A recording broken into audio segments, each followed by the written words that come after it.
seperti yang kita maklum, Malaysia sekarang ni kita adalah Islamic hub, untuk Islamic, kita adalah hub untuk Islamic finance. Jadi kita menjadi rujukan untuk bahagian kewangan Islam di seluruh dunia. Okay? Banyak antaranya perbankan. Dulu kita ada perbankan konvensional, sekarang dah bertukar, kita dah ada perbankan Islam yang jadi rujukan seluruh dunia. Dulu insurans, sekarang kita ada takaful. Semua benda kita Islamikkan dalam bentuk akad yang sah lah. Kita ada dulu mungkin ada hire purchase pun kita ada baik bisa makna ajil, kita ada baik murabahah dan lain-lain sebagainya. Okey, baik, sama juga seperti isu forex ni. Cuma isu forex ni tak ada lagi kita jumpa fatwa forex versi Islamic forex. Jadi Majlis Fatwa Kebangsaan tahun 2012 dah memutuskan bahawa online forex seperti yang dinyatakan tadi adalah tidak patuh syariah. Jadi dekat mana yang tak patuh syariah tu, mungkin Ustaz boleh jelaskan apa isu-isu utama yang dibangkitkan dalam fatwa kita berkenaan tentang perkara-perkara yang membangkitkan atau berlawanan dengan bercanggah dengan prinsip-prinsip syariah. Tafadhal Ustaz. Baik, bila fatwa kebangsaan memutuskan forex online yang dilakukan oleh individu ini sebagai haram, dia ada banyak justifikasi yang dikemukakan. Saya nak bagi contoh ataupun saya nak kemukakan, fokuskan di sini yang paling besar sekali. Yang paling besar sekali ialah isu penyerahan. Isu penyerahan mata wang yang kita dagangkan. Isu penyerahan mata wang yang kita niagakan, yang kita urus niagakan, yang kita beli, yang kita jual. Isu penyerahan. Sebab isu penyerahan inilah yang menjadi syarat kepada akad forex. Yang menjadi syarat kepada akad forex yang disebut oleh ulama, dengan sepakat ulama mesti ada qabad. Bukan setakat ada qabad, bukan setakat ada penyerahan, tapi penyerahan itu mesti berlaku secara on the spot, secara segera, syarat yang lebih ketat daripada jual beli yang biasa. Yang ini disepakati oleh majma'-majma' fiqh, fatwa-fatwa dunia, fatwa Malaysia pun, IUFI dan seumpamanya, semuanya meletakkan syarat dalam akad forex, pertukaran mata wang, mesti berlaku qabad dan mesti berlaku taqabud, yakni berlaku penyerahan dua item ataupun dua mata wang dalam waktu yang sama ataupun dalam satu majlis yang sama.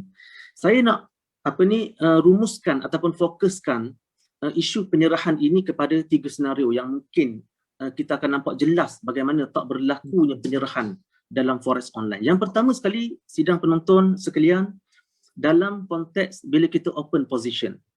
Kita faham dah tadi, bila kita nak trading forex, kita bermula dengan open position. Open position ni macam saya sebutkan tadi, kalau kita ambil instrumen euro against USD dengan harga 1.50, kita kena seolah-olah kita beli euro dan kita jual USD dengan bayar 1.50. Itu open position. Kemudian instrumen tersebut akan floating. Baik, bila berlakunya pembelian, saya beli euro against USD 1.50. Saya nak beli euro dan saya nak bayar dengan USD. Secara tradisinya, kalau tak ada online forex, kalau tak ada sistem platform-platform secara online ni, saya nak beli euro dan saya nak bayar dengan USD, apa yang saya kena buat?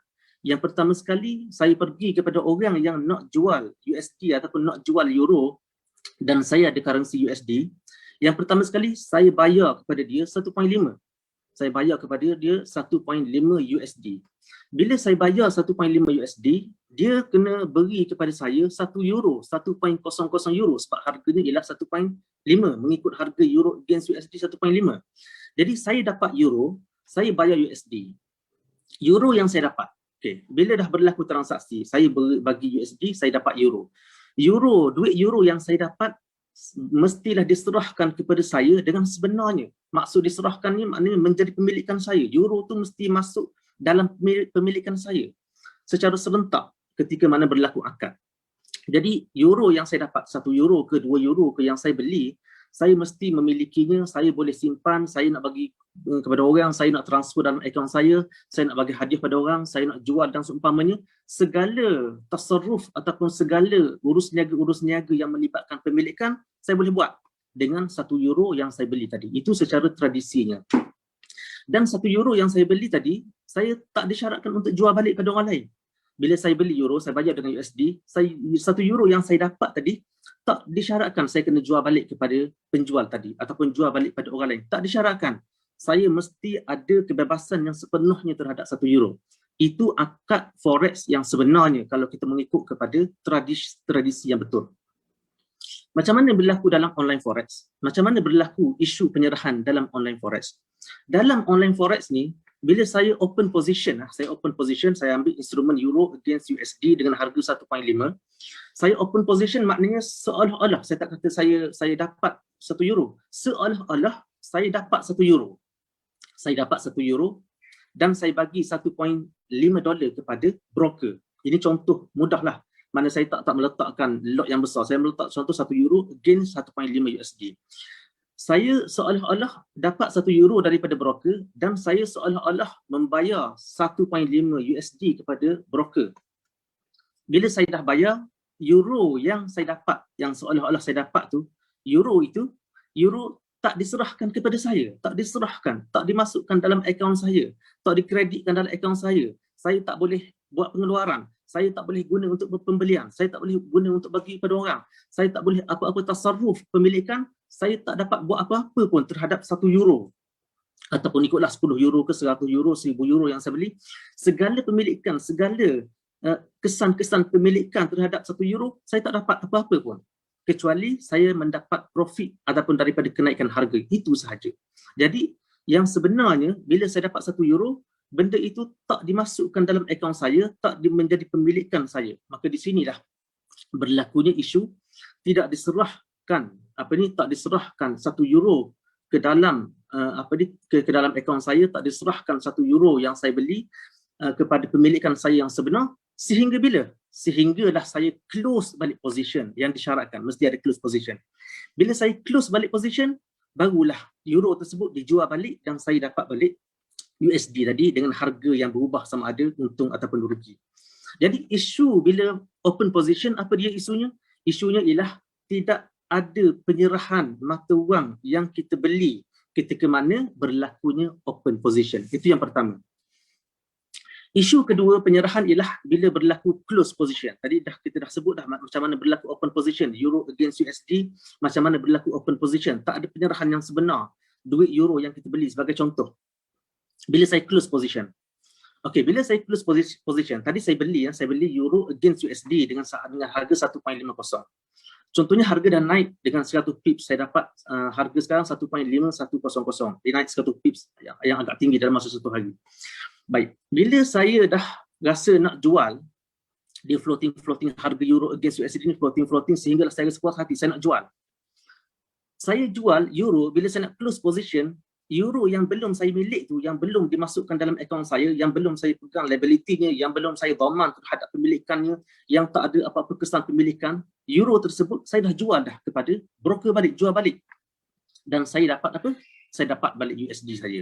Jadi saya bayar USD dan saya dapat balik USD. Saya bukan dapat euro, saya dapat USD. Maknanya saya beli euro, sebelum euro tu masuk dalam pemilikan saya, sebelum saya proses, sebelum saya qabak, saya dah jual balik. Maka ini termasuk dalam isu yang disebut oleh Nabi SAW, hukum kita menjual sesuatu yang dibeli sebelum kita qabak, sebelum kita mengambil possession ataupun sebelum kita dhaman benda tersebut. Yang disebut dalam hadis Nabi SAW, man ibta'a syai'an fala yabi'hu hatta yastawfiyah. Nabi SAW bersabda, barang siapa yang membeli sesuatu, dibeli satu barang, ikutlah makanan ke, barang ke, duit ke, apa-apa sahaja. Barang siapa membeli sesuatu, tidak harus dia menjual, tak boleh haram dia jual. Kecuali selepas dia qabak benda tu, mesti dia menyempurnakan qabak. Tak boleh beli atas angin, dia pun jual tu kepada orang lain tanpa dia qabak. Dia mesti melalui pemilikan dulu. Mana apa yang kita beli, mesti masuk dahulu dalam pemilikan kita, kita dapat qabak, kita dapat dhaman, dapat keuntungan daripadanya, dapat kerugian daripadanya, dan kita tanggung liability terhadap barang yang kita beli, barulah kita sah untuk dijual pada pihak yang lain. Dalam konteks close position ini, berlaku isu kita menjual balik euro tadi, konteks euro against USD tadi, kita jual balik euro sebelum kita qabak, sebelum masuk dalam pemilikan kita dengan cara yang sebenar. Jadi yang keduanya berlaku isu penyerahan ketika mana close position, kita menjual sesuatu yang sebelum kita qabak ataupun sebelum kita pegang, sebelum diserahkan kepada kita. Yang ketiga, senario ketiga berlaku isu penyerahan bila mana kita trading, orang forex biasa tahu, kita trading menggunakan cross currency pair. Pasangan currency yang disebut sebagai cross currency. Kita ni bila trading forex, bila kita deposit dalam platform forex ni, kita deposit dalam bentuk USD, 100 USD, ikutlah 1000 USD. Tapi currency yang ditawarkan untuk kita ni, dia ada currency yang dinamakan sebagai direct currency dan ada yang dinamakan sebagai cross currency. Direct currency ni currency yang ada kaitan dengan USD. Contohnya euro against USD, USD against yen. Maknanya currency yang ada USD, sama ada base currency ataupun pool currency yang ada USD dinamakan sebagai base currency.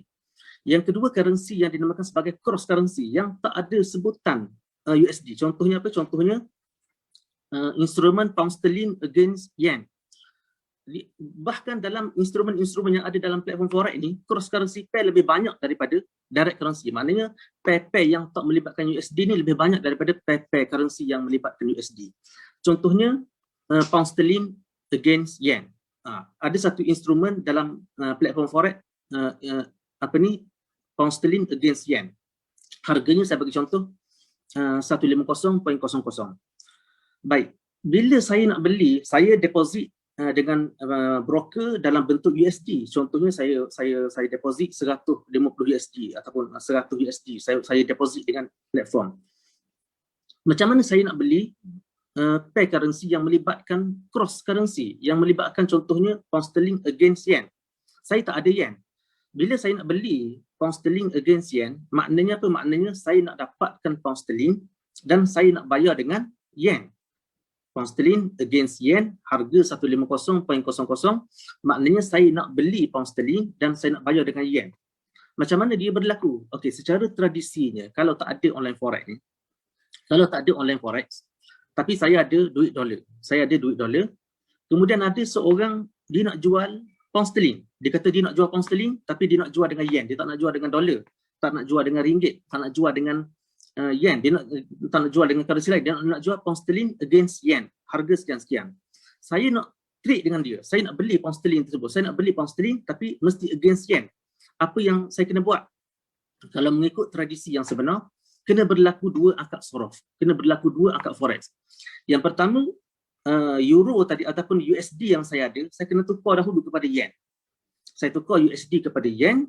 Bila saya dah dapat yen, saya tukar balik yen itu kepada pound sterling. Barulah saya beli pound sterling daripada lelaki tadi. Maknanya berlaku dua akad sorof. Yang pertama, USD tukar kepada yen, kemudian yen tukar kepada pound sterling. Itu secara tradisinya. Dan dua-dua akad sorof ini tak boleh berkait binding di antara satu sama lain. Dia mesti akad yang berasingan. Euro USD tukar kepada yen, satu akad sorof yang mesti cukup syaratnya.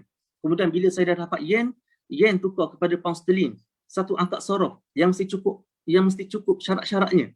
Dia kena berlaku macam tu. Baik, sekarang ni apa yang berlaku dalam forex online ni? Bila saya nak beli cross currency pair, saya nak beli instrumen contohnya pound sterling against yen, harga 150.00. Baik. Bila saya nak beli instrumen ni, dia ada open position dan close position. Baik, apa yang berlaku bila saya open position? Saya ada USD dalam platform saya deposit USD sahaja. Saya ada 150 USD contohnya. Dan saya nak beli instrumen pound sterling against yen. Apa yang berlaku? Bila saya tekan open position, bila saya tekan butang open position ataupun buy ataupun long position dan saya confirm benda itu nak dijalankan, apa yang berlaku? Yang berlaku ialah dalam satu transaksi, dalam satu butang, dalam satu arahan, USD akan ditukarkan kepada yen, kemudian yen akan ditukarkan kepada pound sterling dalam satu akad ataupun dalam satu transaksi, dalam satu arahan. Maknanya tekan satu butang, open position, apa yang berlaku? Berlaku dua akad sorof dalam masa yang sama, dalam masa yang serentak. Yang pertama USD tukar kepada yen, yang kedua yen tukar kepada pound sterling. Kemudian instrumen itu akan naik turun, naik turun, naik turun. Kalau naik mungkin saya untung, kalau turun saya akan rugi dan seumpamanya. Kemudian akhirnya saya nak close position, nak tutup. Bila nak tutup, apa yang berlaku? Bila nak tutup, saya seolah-olah ada pound sterling. Bila nak tutup, pound sterling itu akan ditukar kepada yen, yen akan ditukar balik kepada USD. Itu yang berlaku bila seseorang trader dalam platform forex online trade satu currency yang melibatkan cross currency, dan ini banyak. Maknanya akan berlaku apa? Akan berlaku 4 akad sorof. Bayangkan tuan-tuan sekalian, kita trading satu currency nampak mudah je. Kita ada dolar, trading pound sterling against yen, tapi yang berlaku sebenarnya ialah 4 akad saraf. USD tukar kepada yen, yen tukar kepada pound sterling, kemudian harga tu floating, kemudian pound sterling tukar kepada yen, yen tukar kepada USD. Berlaku 2 akad saraf dalam satu open position dan berlaku 2 akad saraf dalam satu close position. Dan open position dikaitkan dengan close position, mesti berlaku. Di antara satu sama lain mesti berlaku. Jadi timbul masalah yang besar, ikatan di antara akad-akad saraf. Maknanya seolah-olah berlaku 4 akad saraf dalam 2 transaksi, iaitu open position dan close position. Ini sangat-sangat bermasalah sebab kita tak tahu dekat mana berlakunya qabak yang sebenarnya. Baik, mana berlaku qabak? Tak berlaku qabak. Bila saya beli pound sterling against yen, maknanya USD ditukar kepada yen. Bila saya qabak yen, saya tak qabak yen, saya tak ada pemilikan yen. Kemudian yen beli pound sterling. Bila saya pegang pound sterling, tak ada pemilikan pound sterling. Kemudian bila close position, pound sterling ditukar kepada yen. Bila saya dapat yen, tak ada. Kemudian yen ditukar kepada USD dalam akad saraf keempat. Bila masuk dalam akaun USD, itulah yang saya pegang. Maknanya kita gunalah currency apa pun, kita gunalah currency macam-macam pair currency yang dikod dalam platform forex, yen ke, Australia ke dan seumpamanya, euro dan seumpamanya, yang sebenarnya saya hanya bagi USD dan saya dapat USD, sama ada dengan untung ataupun dengan rugi. Jadi dalam transaksi forex ni, isu yang besar sekali ialah tidak ada penyerahan currency yang dipilih, yang sebagaimana yang saya sebutkan tadi dalam 3 senario. Open position pun tak ada, dalam close position pun berlaku masalah penjualan mata wang sebelum kita qabak. Yang ketiga, dalam cross currency lagilah bercambah masalah-masalah, tidak ada qabak dalam keempat-empat akad saraf yang dijalankan. Dan inilah masalah utama yang berlaku dalam forex online, yang berlaku dalam semua forex online macam inilah yang dijalankan.